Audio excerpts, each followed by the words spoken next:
So today we're going to get into talking about the U.S. debt ceiling. So the U.S. has hit their high note for the debt. So basically they have until June to figure out what they're going to do.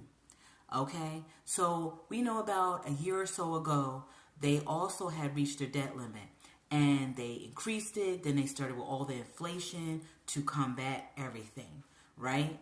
But now they want to decrease inflation and they're trying to do it with a softer blow. But now, with them trying to decrease inflation and them reaching their debt ceiling, things are starting to get a little topsy-turvy, and they have until June to figure out all this. It may seem like a long time, but before you know it, the summer months will be here.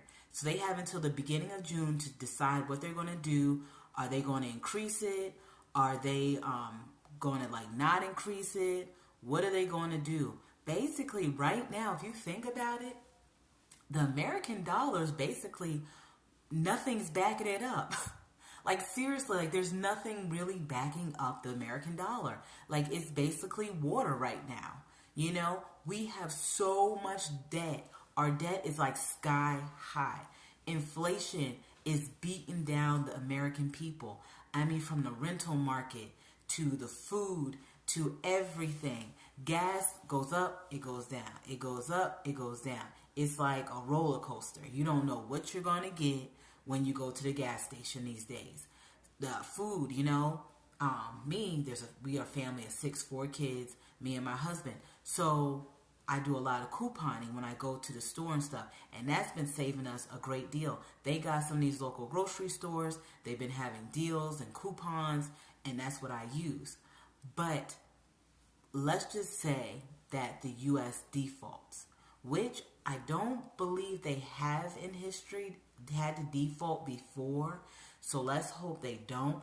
But if they do default and they cannot come to agreement or some other term, basically what's going to happen is the American dollar will lose its value and it will cause a ripple effect throughout the world because the American dollar is the backbone to the world. Okay? And a lot of these other countries that are suffering right now, it will be even worse. In America, it will be 10 times worse if the government says we have to default or we can't come to a solution. People will lose their jobs. And you think inflation is bad now. You haven't seen nothing yet.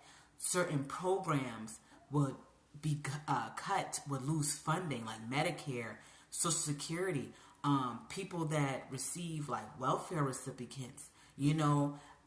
States have a certain amount of money for their programs too. States, state governments, they all have their little system, but that money comes from the higher government. They get their feeding once a year from the higher government, and then they disperse it throughout the year. And each year they keep getting fed, and then they disperse it to different programs in their state. But if the government is not dispersing this money, how are they going to put it into different systems? Okay? I know already they're already starting to do certain things. People that were getting that money before the pandemic, this one elderly lady I read, she was getting $36 a month. During the pandemic, she went up to $250 a month. And she's in a panic mode. She's I'm not bringing in that much in from retirement. And she said $36 back then was hard. She said, can you imagine now? And I said, yeah, 36. I said, I can't believe they would put her that low, $36. You know what I mean? $36, what can you really get now? I mean, you look at eggs and milk and all that stuff, you can't get anything for eggs and milk. And then I realized because my stuff, I said, okay, I do a digital thing, so it gives me an estimate of how much my groceries are. So I look at my estimate and I'm like, wow, my groceries came out to way more. But then I look at the taxes and stuff like that that's latched on. I'm like, oh, okay. So you got to think about all this. And now we have elderly people biting their nails, like, because that funding is already getting taken away. And that's not even like, what can go down in June. That's just something that they're doing because they're like, okay, you know, the pandemic is done and we're going to take back this funding. But a lot of families are like, how can you take this away now? The economy, the inflation is high, it's through the roof. Our rent, our mortgage, or whatever is exceeding way more than what it was a few years ago. So already certain programs are starting to see a slash. So now you have people that were getting $36 a month 3, 4 years ago.